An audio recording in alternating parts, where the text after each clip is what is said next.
বন্ধুরা দেখুন, আজকে আমার কাছে 5টা জবা ফুল ফুটেছে। দেখুন, থোকো জবা হাইব্রিড।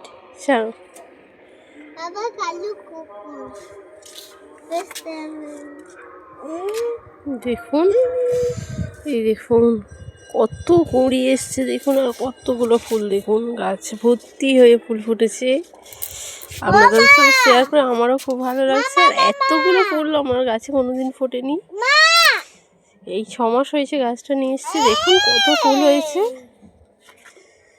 গাছে। আমি শুধু চা পাতার জল আর কলার খোলা ভেজানো জল দিয়েছি আর গোবর সার দিয়েছি, তাতেই কত সুন্দর ফুল হয়েছে। দেখুন, এই দেখুন, এই ফুলটা যত বেলা হবে তত বড় হয়ে ফুটবে। দেখুন,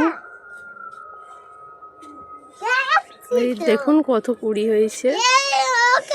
দেখুন এই গাছটায়ও কত কুঁড়ি এসছে।